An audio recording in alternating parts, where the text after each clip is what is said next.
ओम शांति। आज बाबा के 23 जून 2020 के मधुर महावाक्य सुनते हैं।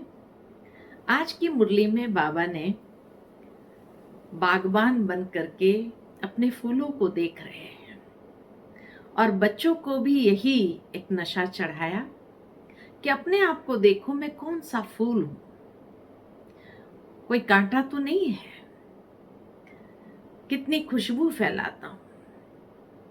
इस तरह से बाबा कहे, देखो कि मैं नंबर 1 खुशबूदार फूल बना हूं। तो आज बाबा जैसे फूलों के बगीचे में बागबान बन करके हम सब आत्माओं से बात करते हैं। सुनते हैं मधुर महावाक्य। ओम शांति। मीठे बच्चे, बाप आए हैं तुम्हें ज्ञान से शुद्ध खुशबूदार फूल बनाने। तुम्हें कांटा नहीं बनना है, कांटों को इस सभा में नहीं लाना है। प्रश्न है, जो बच्चे याद की यात्रा में मेहनत करते हैं उनकी निशानी क्या होगी? उत्तर है, याद की मेहनत करने वाले बच्चे बहुत खुशी में रहेंगे। बुद्धि में रहेगा कि अभी हम वापस लौट रहे हैं, फिर हमें खुशबूदार फूलों के बगीचे में जाना है। तुम याद की यात्रा से खुशबूदार बनते हो और दूसरों को भी बनाते हो। ओम शांति। बागबान भी बैठा है, माली भी है, फूल भी है। यह नई बात है ना। कोई नया अगर सुने तो कहेंगे, यह क्या कहते हैं? बागवान, फूल आदि ये क्या है? तो मूंझे जाए, बागवान कौन है, फूल कौन है? ऐसी बातें तो कभी शास्त्रों में सुनी नहीं। तुम बच्चे जानते हो, याद भी करते हैं बागबान खेवैया को। अब यहाँ आए हो, यहाँ से पार ले जाने। बाबा आए हैं हमें यहाँ से पार ले जाने। बाप कहते हैं, याद की यात्रा पर रहना है। अपने को आप ही देखो, हम कितना दूर जा रहे हैं, कितना अपनी सतो प्रधान अवस्था तक पहुंचे हैं। जितना सतो प्रधान अवस्था होती जाएगी तो समझेंगे अभी हम लौट रहे हैं। कहां तक हम पहुंचे हैं? सारा मदार याद की यात्रा पर है। खुशी भी चढ़ी रहेगी। जो जितनी जितनी मेहनत करते हैं उतना उनमें खुशी आएगी। जैसे इम्तिहान के दिन होते हैं तो स्टूडेंट समझ जाते हैं ना, हम कहां तक पास होंगे। यहां भी ऐसे है। हर एक बच्चा अपने को जानते हैं कि कहां तक हम खुशबूदार फूल बने हैं, कितना खुशबूदार फिर औरों को बनाते हैं। यह गाया भी जाता है, कांटों का जंगल। इस दुनिया के लिए कहा ही जाता है कांटों का जंगल। वह है फूलों का बगीचा। मुसलमान लोग भी कहते हैं गार्डन ऑफ अल्लाह। समझते हैं वहां एक बगीचा है, अल्लाह का एक बगीचा है। वहां जो जाता है उनको खुदा फूल देते हैं। मन में जो कामना होती है वह पूरी करते हैं। बाकी ऐसे तो नहीं कोई फूल उठा कर देते हैं। जैसे जिसकी बुद्धि में है वह साक्षात्कार हो जाता है। यहाँ साक्षात्कार पर कुछ भी है नहीं। भक्ति मार्ग में तो साक्षात्कार के लिए गला भी काट देते हैं। मीरा को साक्षात्कार हुआ, उनका कितना मान है। वह है भक्ति मार्ग। भक्ति को आधा कल्प चलना ही है, ज्ञान है ही नहीं। वेदों आदि का बहुत मान है। कहते हैं वेद तो हमारे प्राण है। अभी तुम जानते हो ये वेद शास्त्र आदि सब है भक्ति मार्ग के लिए। भक्ति का कितना बड़ा विस्तार है। बड़ा झाड़ है, ज्ञान है बीज। अभी ज्ञान से तुम कितने शुद्ध होते हो, खुशबूदार बनते हो। यह तुम्हारा बगीचा है। यहाँ कांटा किसी को भी नहीं कहेंगे, क्योंकि यहाँ विकार में कोई जाते नहीं। तो कहेंगे इस बगीचे में एक भी कांटा नहीं है। कांटा है कलयुग में, अभी है पुरुषोत्तम संगम युग। इसमें कांटा कहाँ से आए? अगर कोई कांटा बैठा है तो अपने को ही नुकसान पहुंचाते हैं, क्योंकि ये इंद्रप्रस्थ है ना, इसमें ज्ञान परियां बैठी है। ज्ञान डांस करने वाली परियां हैं। मुख्य मुख्य के नाम पुखराज परी, नीलम परी आदि आदि पड़े हैं। वही फिर 9 रत्न गाए जाते हैं, परंतु ये कौन थे ये किसको भी पता नहीं है। बाप सिर्फ कहते हैं मुझे याद करो, तुम बच्चों की बुद्धि में अब समझ है। 84 का चक्र भी अभी बुद्धि में है। शास्त्रों में तो 84 लाख कह दिया है। मीठे मीठे सिक्के लदे बच्चों को बाप ने समझाया है, तुमने 84 जन्म लिए, अब तमो प्रधान से सतो प्रधान बनना है। कितना सहज है। भगवान वाच बच्चों प्रति माम एकम याद करो। अभी तुम बच्चे खुशबूदार फूल बनने के लिए अपने को आत्मा समझ बाप को याद करो। खुशबूदार फूल बनने के लिए क्या करना होगा? अपने को आत्मा समझ बाप को याद करो। कांटे नहीं बनो।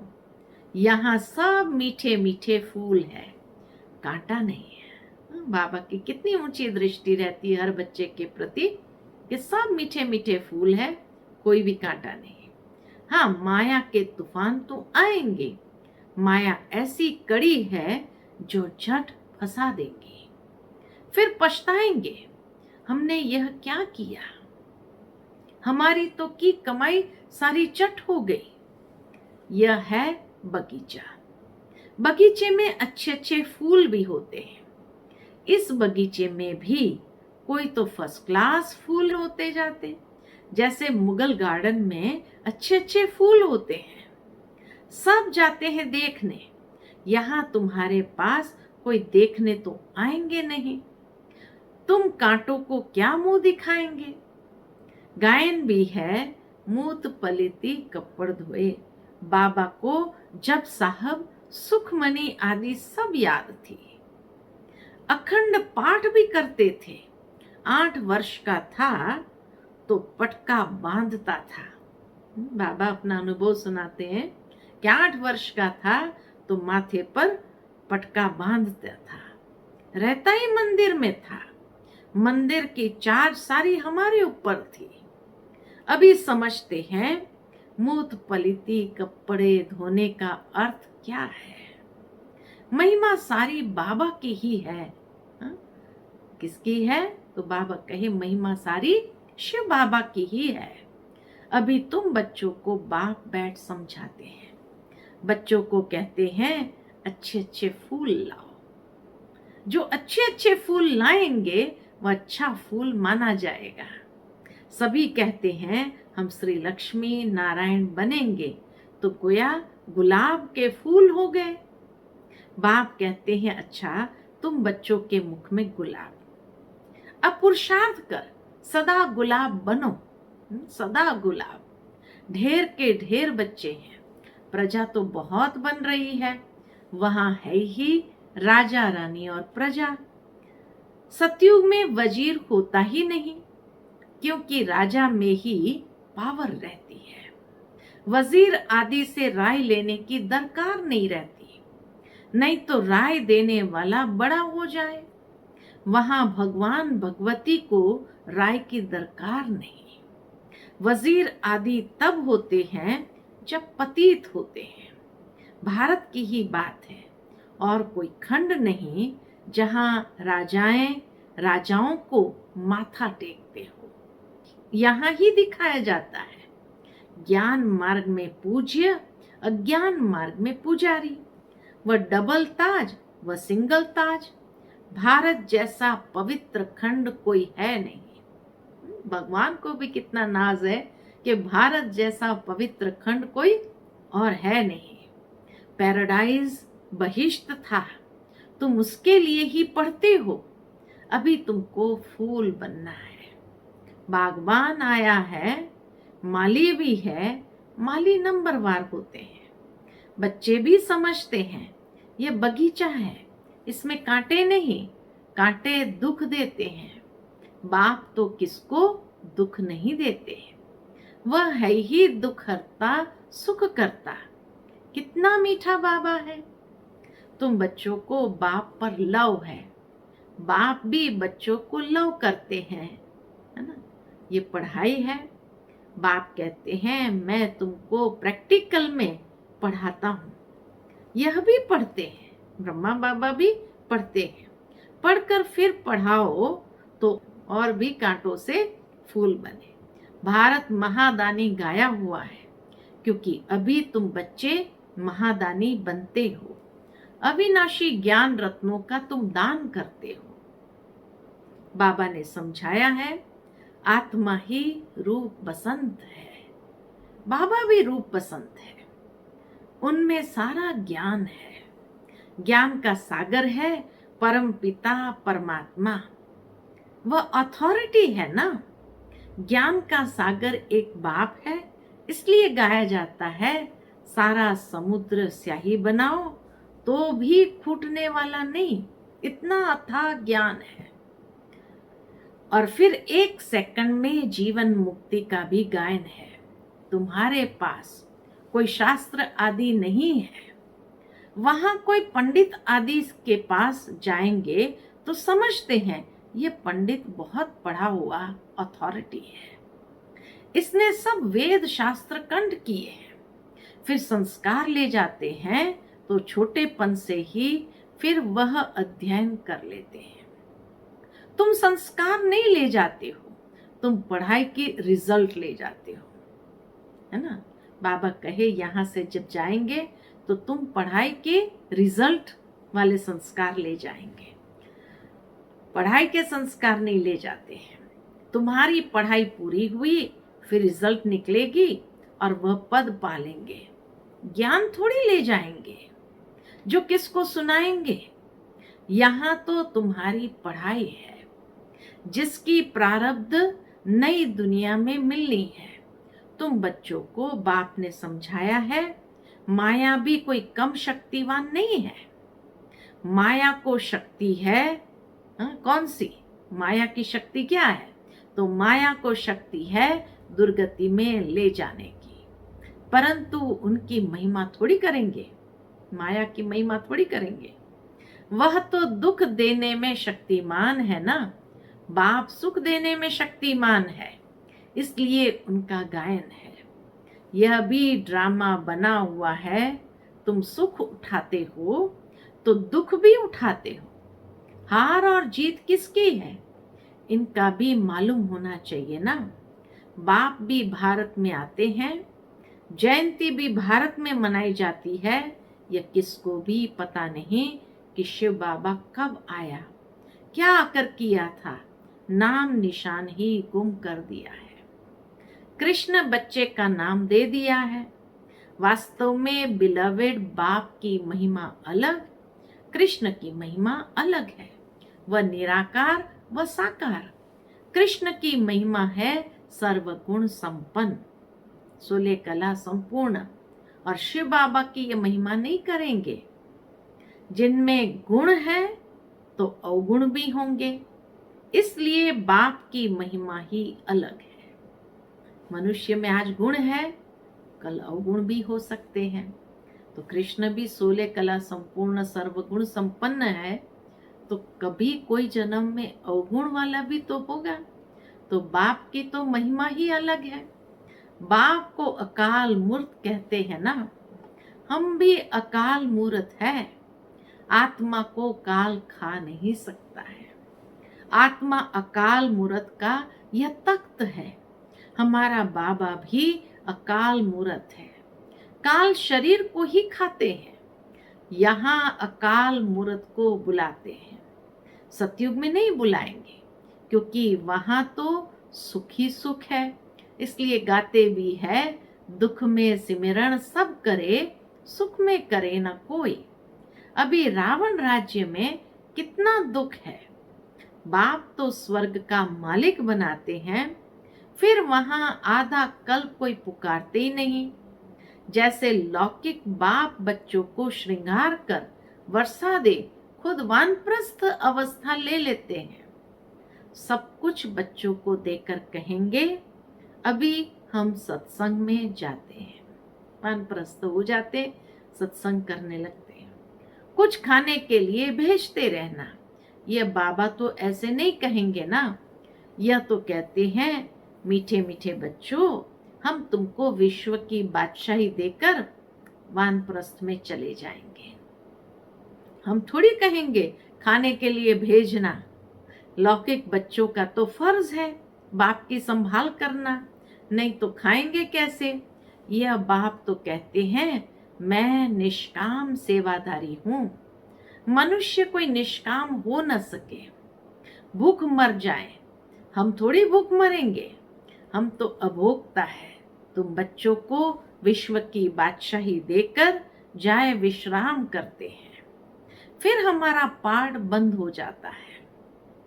फिर भक्ति मार्ग में शुरू होता है। ये अनादि ड्रामा बना हुआ है, जो राज बाप बैठ समझाते हैं। वास्तव में तुम्हारा पाठ सबसे जास्ती है, तो इजाफा भी तुमको मिलना चाहिए। मैं आराम करता हूं, तो तुम फिर ब्रह्मांड के भी मालिक, विश्व के भी मालिक बनते हो। तुम्हारा नाम बड़ा होता है। बाबा कितना निरहंकारी है। बाबा कहे, तुम ब्रह्मांड के विश्व के मालिक बनते हो, तुम्हारा नाम बड़ा होता है। ये ड्रामा का राज भी तुम जानते हो। तुम हो ज्ञान के फूल। दुनिया में एक भी नहीं, रात दिन का फर्क है। वह रात में है, तुम दिन में जाते हो। आजकल देखो, वन उत्सव करते रहते हैं। अब भगवान मनुष्य का वनोत्सव कर रहे हैं। भगवान मनुष्य का वनोत्सव कर रहे हैं। बाप देखो कैसी कमाल करते हैं, जो मनुष्य को देवता, रंक को राव यानी राजा बना देते हैं। अभी बेहद के बाप से तुम सौदा लेने आए हो। सौदा लेने आए हो, कहते हो बाबा हमको रंक से राव बनाओ, है ना। क्या कहते हैं, बाबा हमको रंग से राव बनाओ। यह तो बहुत अच्छा ग्राहक है। उनको तुम कहते हो दुख हरता सुख करता। इन जैसा दान कोई होता नहीं, वह है सुख देने वाला। बाप कहते हैं, भक्ति मार्ग में भी मैं तुमको देता हूँ। ये ड्रामा में नूंद है साक्षात्कार आदि की। अब बाप बैठ समझाते हैं, मैं क्या क्या करता हूँ। आगे चलकर समझाते रहेंगे। आखिर अंत में तुम नंबरवार कर्मातीत अवस्था को पाएंगे। यह सब ड्रामा में नूंद है, फिर भी पुरुषार्थ कराया जाता है। बाप को याद करो, बरोबर यह महाभारत लड़ाई भी है। सब खत्म हो जाएंगे, बाकी भारतवासी ही रहेंगे। फिर तुम विश्व पर राज्य करते हो। अभी बाप तुमको पढ़ाने आए हैं। वही ज्ञान सागर है।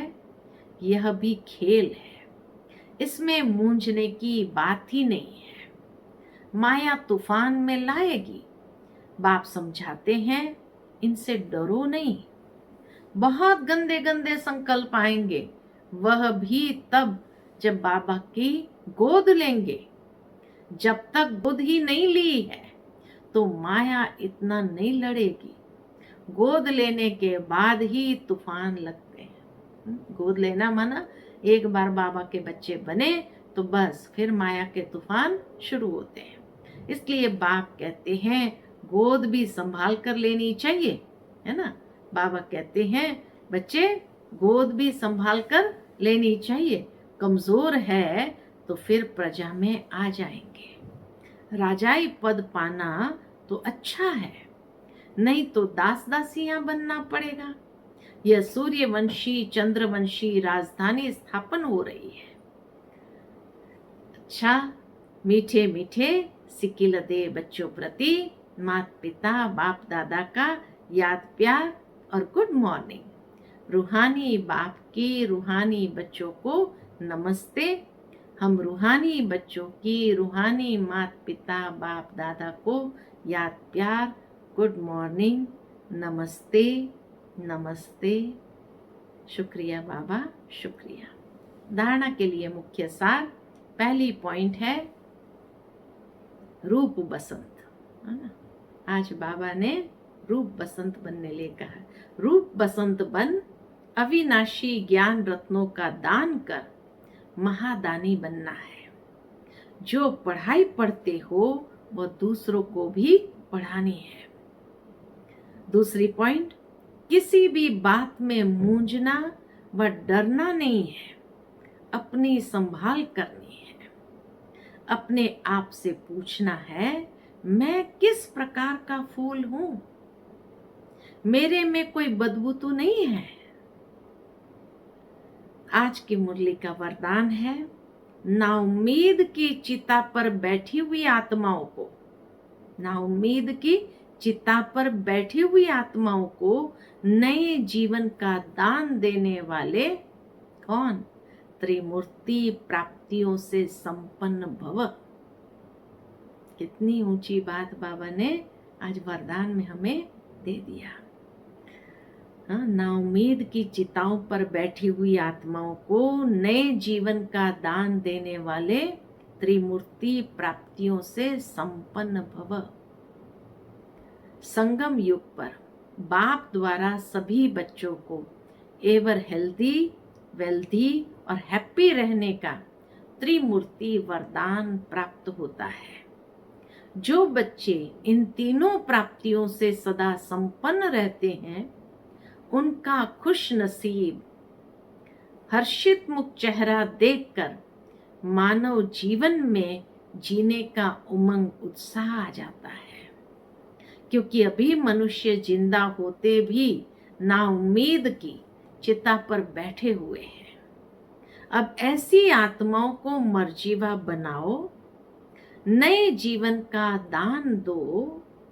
सदा स्मृति में रहे कि ये तीनों प्राप्तियां हमारा जन्म सिद्ध अधिकार है। हेल्थ, वेल्थ और हैप्पीनेस, तीनों ही धारणाओं के लिए डबल अंडरलाइन लगाओ।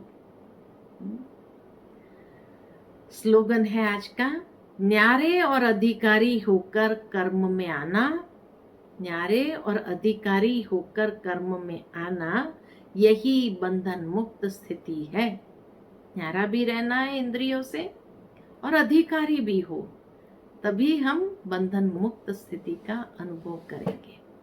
तो ये थे आज के मधुर महावाक्य। आज की मुरली से हम यही दृढ़ संकल्प करते हैं कि सबसे पहले तो अपने आप को देखो, मैं कौन सा फूल बनाऊं, कितना खुशबू हमने अपने अंदर भरी है, कोई बदबू तो नहीं है। तो ये सारा दिन महसूस करना है कि मैं खुशबूदार फूल हूं, अल्लाह के इस बगीचे का। सदा खुश किस्मत होकर के हमें रहना है, चलना है और अनेकों को भी खुशकिस्मत बनाना है। बाबा की याद दिलानी है सबको, और ये ज्ञान और गुणों की खुशबू हर एक के अंदर भरनी है। दूसरी बात, आज के वरदान से जो बाबा ने कहा, नाउम्मीद की चिताओं पर लोग बैठे हैं, तो हमारा कर्तव्य क्या है? नए जीवन का दान देने वाले हैं। तो त्रिमूर्ति प्राप्तियों से संपन्न, त्रिमूर्ति प्राप्ति कौन सी है? हेल्थ, वेल्थ और happiness. Ever healthy, ever wealthy और एवर हैप्पी। ये वरदान हमें भगवान से मिला है, तो ये वरदान हमें दूसरों को भी अनुभव कराना है। और जितना जितना हम अपनी कर्मेंद्रिय से न्यारा भी होंगे और अधिकारी होंगे, उतना हम बंधन मुक्त स्थिति का अनुभव करेंगे। अच्छा, ओम शांति।